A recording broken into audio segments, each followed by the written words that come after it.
Qu'on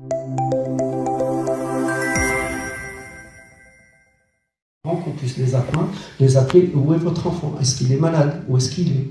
Quand est-ce qu'il revient à l'école?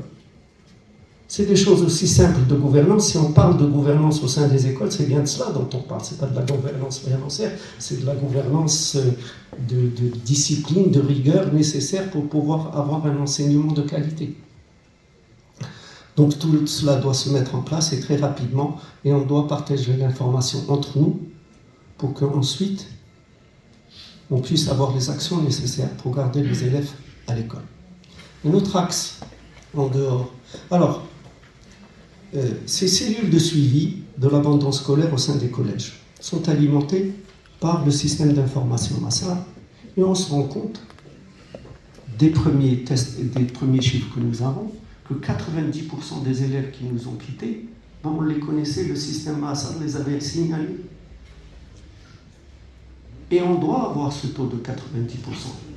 On doit savoir quels sont les élèves à risque pour qu'on puisse leur apporter les réponses nécessaires. Donc sur la base de ces élèves à risque, cette cellule fait des entretiens avec ces élèves. Avant cette cellule, qu'est-ce qu'il y a? Il y a un directeur, il y a un responsable d'orientation qui a une importance primordiale. On a l'assistante psychosociale qui avant ne faisait absolument pas, disons, ce pourquoi elle avait été formée. Elle faisait des tâches administratives au lieu de faire des tâches de suivi d'élèves en difficulté. Nous avons des professeurs volontaires qui veulent s'engager dans cette mission. Et donc, ces élèves-là sont suivis. On commence tout juste à suivre leurs absences. On fait des entretiens avec eux, on voit quelle est la difficulté. Si c'est une difficulté académique, on leur apporte le soutien académique nécessaire pour qu'ils se remettent à niveau, pour qu'ils se réaccrochent au train de la classe.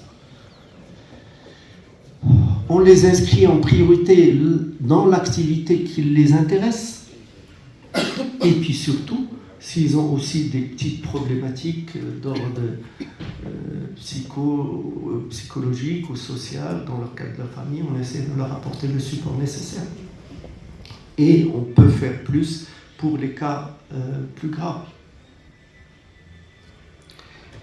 Et c'est tout cela qui va nous permettre, j'espère, en généralisant ça à tous les collèges, d'avoir une diminution rapide et forte de l'abandon scolaire.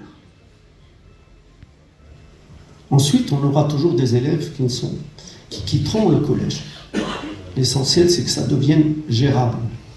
Ces élèves-là, il faut absolument qu'ils ne sortent plus dans la rue. Il faut qu'on leur trouve des solutions.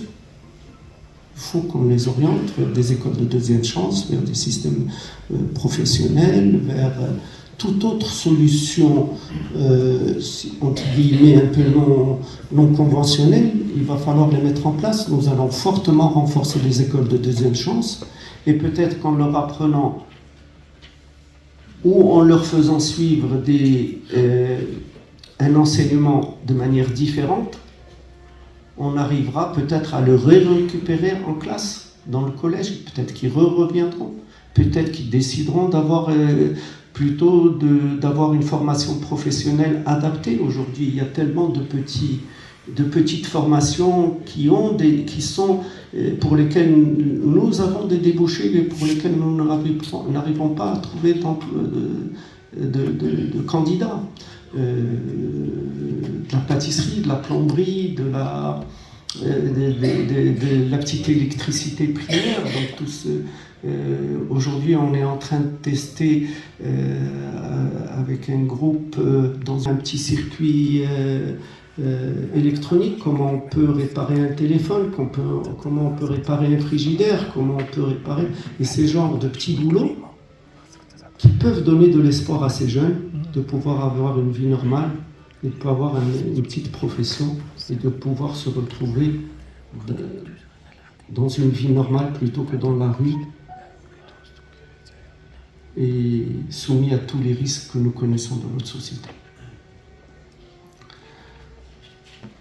Donc c'est ce que nous prévoyons de faire. L'objectif, c'est plus qu'aucun enfant ne sorte dans la rue pour pouvoir enfin nous préoccuper des 1 500 000 qui n'ont pas eu cette chance de pouvoir être suivis.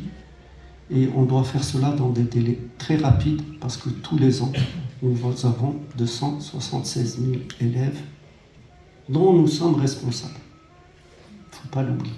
Nous sommes responsables de ces élèves.